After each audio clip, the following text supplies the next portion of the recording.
Study IQ IAS, अब तैयारी हुई अफोर्डेबल।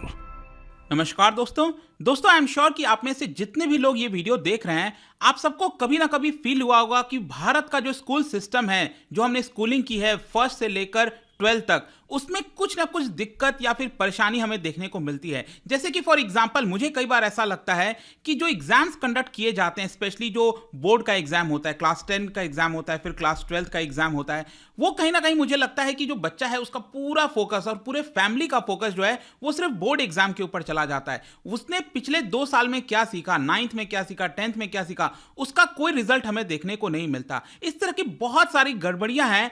उसके अंदर उसको सुधार करने के लिए सरकार एक बड़ा कदम लेने जा रही है। लेट मी टेल यू, यहां पर आप देख सकते हो, government releases pre draft of national curriculum framework for schools seeks feedback. तो यहां पर क्या है ना, आपको याद होगा 2020 में न्यू एजुकेशन पॉलिसी आया था। तो क्या है कि हमारे देश में जब भी न्यू एजुकेशन पॉलिसी आया है, उसके बाद एक नेशनल करिकुलम फ्रेमवर्क NCF ये भी लाया जाता है। देखो, जो एजुकेशन पॉलिसी होती है वो तो ओवरऑल ढांचा बताती है कि किस दिशा में हमें बढ़ना है और उसको अगले 20-30 साल में इंप्लीमेंट किया जाता है। लेकिन उसको इंप्लीमेंट कैसे किया जाएगा, रूल्स क्या होंगे, वो सारी चीजें आपको नेशनल करिकुलम फ्रेमवर्क में मिलेगा। तो इनफैक्ट मैं आपको बता दूं, इसमें बोला जा रहा है कि क्लास 10 के अंदर कई सारे बोर्ड एग्जाम्स कंडक्ट कराए जाएं। जो क्लास 12 में अक्सर आपने देखा होगा, बोला जाता है कि आपको स्ट्रीम चुननी होती है, साइंस से लोगे, कॉमर्स से लोगे, आर्ट से लोगे, तो वो हमें रिस्ट्रिक्ट नहीं करना है। इस तरह के बहुत सारे चेंजेस मैं आपके साथ डिस्कस करूंगा इस वीडियो के अंदर। चलिए आगे बढ़ते हैं, लेकिन उससे पहले एक बहुत इंपॉर्टेंट खबर।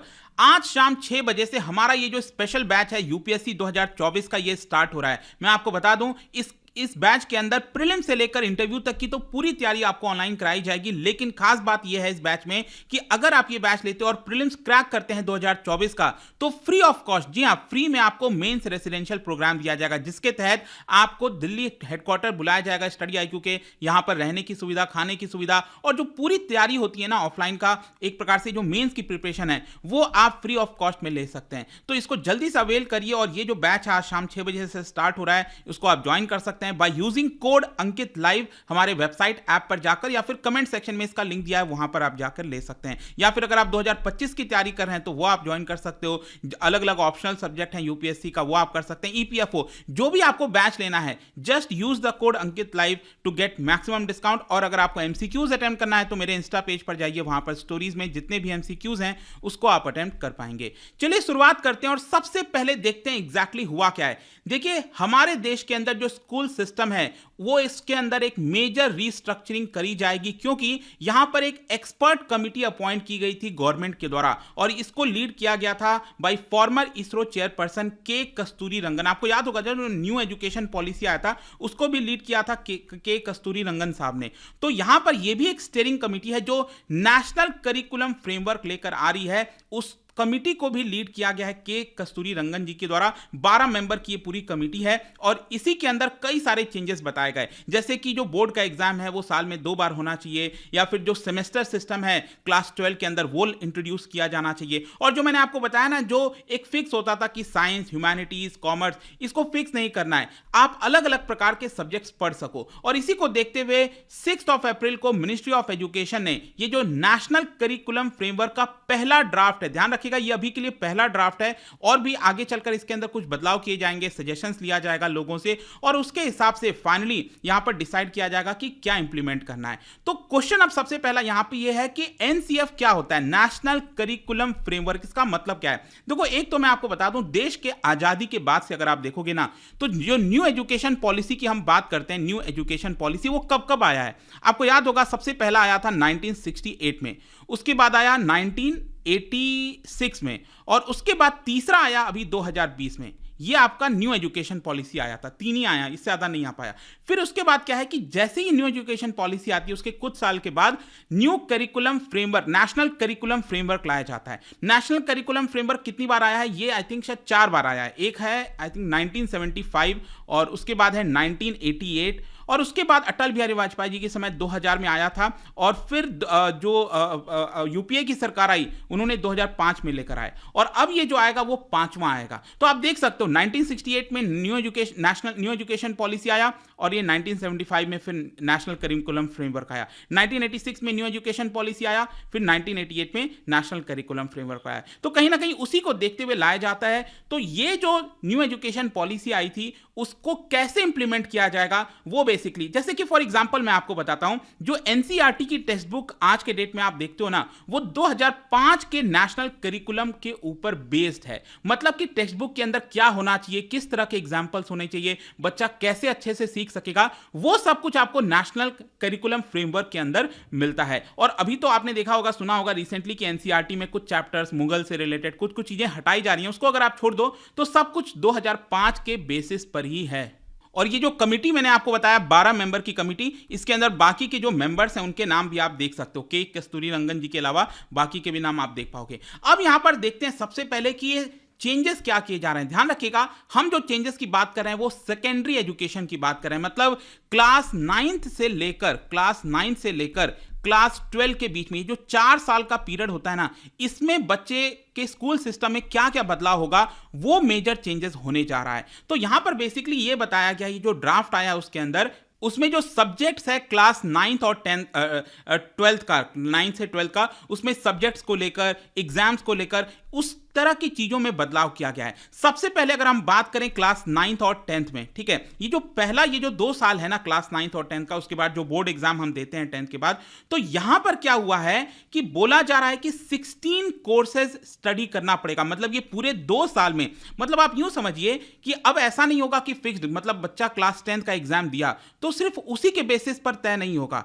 2 साल के बाद उसने एग्जाम दे दिया, किसी का मान लो इमरजेंसी आ गई, कोई प्रॉब्लम आया, वो बच्चा क्या करेगा। तो यहां पर क्या है ना, क्लास 9 से ही लेकर पूरा 10 तक ही 2 साल का ओवरऑल इवैल्यूएशन किया जाएगा। तो यहां पर क्या है कि इस 2 साल के अंदर उसको 16 कोर्सेज पढ़ने पड़ेंगे अंडर दी 8 करिकुलर एरियाज। अब 8 करिकुलर एरियाज कौन कौन से हैं, जैसे कि ह्यूमैनिटीज हो गया, इसके अलावा मैथमेटिक्स एंड कंप्यूटिंग हो गया, वोकेशनल एजुकेशन हो गया, physical education, art, social science, interdisciplinary areas.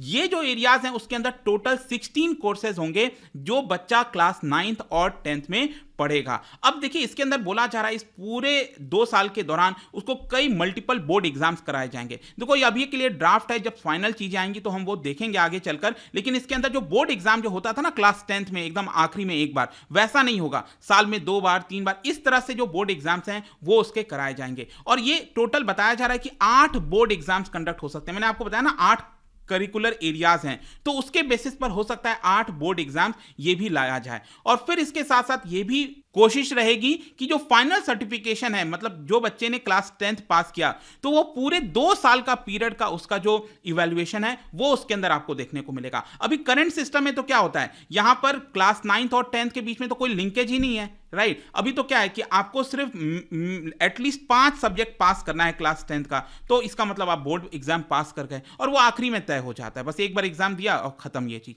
ऐसा अब ये नहीं होगा। उसी प्रकार से मेजर चेंजेस क्लास 11th और 12th के अंदर करने जा रही है सरकार। अब यहां पर बोला जा रहा है कि सेमेस्टर सिस्टम लाया जा सकता है क्लास 12 तक के लिए। मतलब कि जैसे ग्रेजुएशन के अंदर आपने देखा होगा ना, पहले तो क्या था, 3 साल का ग्रेजुएशन होता था, हर साल के एंड में एग्जाम हुआ और 3 साल में खत्म हो गया। लेकिन अब आपने देखा होगा सेमेस्टर सिस्टम चलता है, साल में 2 बार एग्जाम होते हैं, मतलब कि 6 सेमेस्टर होता है टोटल। 3 साल का अगर पूरा ग्रेजुएशन है तो 6 सेमेस्टर होगा, 4 साल का ग्रेजुएशन है तो उसमें टोटल 8 सेमेस्टर होगा, राइट। कुछ वैसा ही सेमेस्टर सिस्टम 11th और 12th में सरकार इंट्रोड्यूस कर सकती है। इन टर्म्स ऑफ सब्जेक्ट्स की अगर हम बात करें तो यहां पर भी जो स्टूडेंट है उसको 8 करिकुलर एरियाज में 16 कोर्सेज पूरा पढ़ना पड़ेगा। अभी करेंटली क्या होता है कि मिनिमम 5 सब्जेक्ट और मैक्सिमम 6 सब्जेक्ट उसको अपीयर करना होता है, पास करना होता है। और इसकी वजह से क्या है कि जो मल्टी डिसिप्लिनरी एजुकेशन है उसमें लिटिल थोड़ा सा ही स्कोप रह जाता है। कहने का मतलब है कि मान लो अगर कोई बच्चा फिजिक्स, मैथमेटिक्स, केमिस्ट्री ले लिया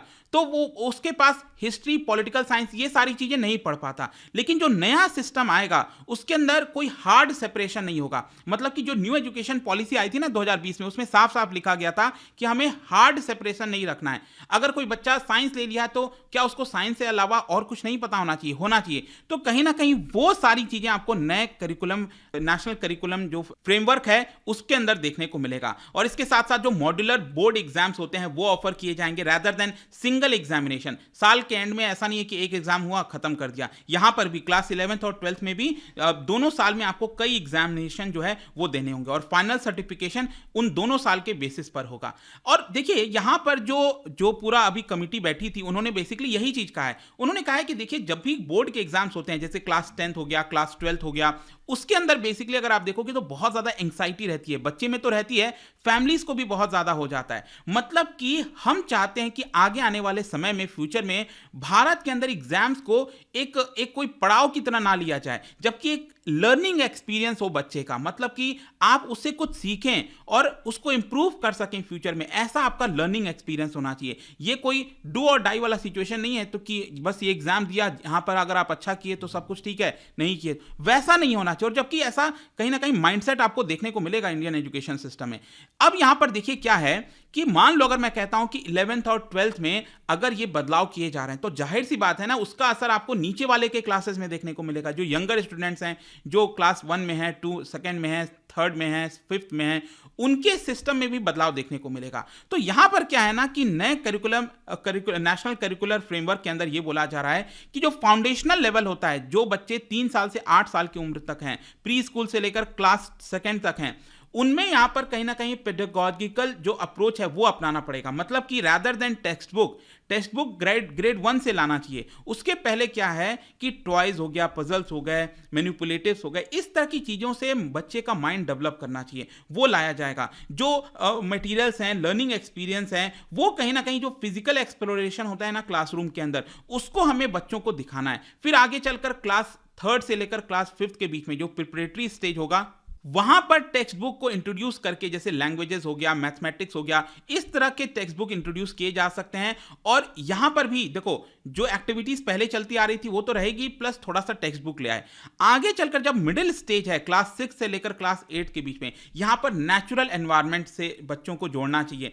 टेक्स्ट बुक के साथ साथ सोशल साइंसेज हो गया, उसको इंट्रोड्यूस करना चाहिए। मतलब एक ओवरऑल एक्सपीरियंस जो होता है ना, जो बच्चे का कहते हैं कि एक अलग सा एक्सपीरियंस हो, उसको कुछ सीखने को मिले, रियल लाइफ वर्ड से जुड़ने का मौका मिले, वो यहां पर किया जा रहा है। फिर इसके साथ साथ ये जो नेशनल करिकुलम फ्रेमवर्क है उसके अंदर मैं आपको बता दूं, कुछ स्पेसिफिक सब्जेक्ट्स को लेकर तो कुछ ज्यादा नहीं बोला गया, लेकिन इसमें भी कुछ ऑब्जर्वेशंस दिए गए हैं, सजेशंस दिए गए हैं। मतलब जैसे कि मान लो सोशल साइंस हो गया, सोशल साइंस को लेकर यहां पर करिकुलम फ्रेमवर्क ने ये बोला है, ड्राफ्ट के अंदर ये बोला गया है कि जब भी कोई टेक्स्ट बुक आप देखोगे तो एक सिंगल एग्जाम्पल दे दिया जाता है, जो सफिशिएंट नहीं होता। सोशल साइंसेस जैसे सब्जेक्ट के अंदर कई सारे मल्टीपल हमें एविडेंस देने पड़ते हैं, बच्चे को बताना पड़ेगा, तब जाकर वो समाज में सुधार ला पाएगा। सोशल साइंस क्या, अल्टीमेटली समाज के अंदर हम जो देखें, जो प्रॉब्लम्स देखते हैं, कहीं ना कहीं उसके सुधार की बात होती है, तो वहां पर उसको कई एग्जाम्पल से दिखाना चाहिए। उसी प्रकार से मैथ्स की जब हम बात करते हैं तो आज के डेट में क्या है, जैसे कुछ बहुत कम बच्चे होते हैं जिनको मैथ्स में मजा आता है। ज्यादातर बच्चों को आप देखोगे तो उनको डर लगता है मैथ्स से। जो करंट सिस्टम है, कहीं ना कहीं यहां पर हमें बदलाव लाने की जरूरत। और यहां पर सोल्यूशन कमिटी का यह कहना है कि हमें play, activity, discovery, discussion based learning, इस तरह की चीजें हमें मैथमेटिक्स में इंट्रोड्यूस करनी चाहिए, तब जाकर कहीं ना कहीं आपको एक बड़ा बदलाव देखने को मिल सकता है। अब क्वेश्चन फाइनली ये है, आपके मन में आ रहा होगा कि ये जितनी भी चीजें हमने डिस्कस की है कब तक इंप्लीमेंट होगा। देखो जो अभी टेक्स्ट बुक के अंदर बदलाव किया गया एनसीईआरटी का, वो तो अभी 2024-25 एकेडमिक सेशन से तो लागू हो जाएगा, लेकिन ये जो बड़े चेंजेस हैं जो मैंने आपसे डिस्कस किया, इसमें अभी समय लग सकता है। यहां पर तो क्या अभी कई राउंड ऑफ डिस्कशन होगा। यहां पर इसको इंप्लीमेंट करने से पहले, जैसे कि आप देख सकते हो, आपका कोई सजेशन है तो इस ईमेल एड्रेस पर आप भेज सकते हो सरकार को, तो सरकार आपकी बात सुनेगी। हो सकता है कि उसके हिसाब से कुछ चेंजेस किए जाएं, तो देखना होगा क्या होता है आगे। बट आई होप कि इस वीडियो के माध्यम से जो भी कुछ इंपॉर्टेंट था वो आपको समझ में आ गया होगा। और जाने से पहले एक इंटरेस्टिंग क्वेश्चन, क्या बता सकते हो न्यू एजुकेशन पॉलिसी जो 2020 का आया था, उसमें जो ये बोला गया कि जो करंट का सिस्टम है 10+2 सिस्टम, इसको हम बदलकर नए स्ट्रक्चर में लेकर आएंगे। तो वो कौन सा नया स्ट्रक्चर है? इसका राइट आंसर आप सबको पता है, मेरे इंस्टाग्राम पर तो मिलेगा ही। वहां पर अगर आप नहीं हो कोई बात नहीं, टेलीग्राम से भी ले सकते हैं इसका सही उत्तर। मैं कई सारे जो एमसीक्यू एमसीक्यूज हैं वो यहाँ पर स्टोरीज में डालता रहता हूँ। बाकी अगर आपको पीडीएफ चाहिए तो टेलीग्राम पर आइए, अलग अलग सोशल मीडिया पर आप जुड़ पाओगे। और जैसा मैंने बताया था, यूपीएससी की अगर आप तैयारी कर रहे हो, just use the code Ankit live to get maximum discount. And I hope कि वीडियो आपको पसंद आया होगा। मिलता हूं आपसे next time. Till then, thank you very much, see you soon. Study IQ IAS, अब तैयारी हुई अफोर्डेबल।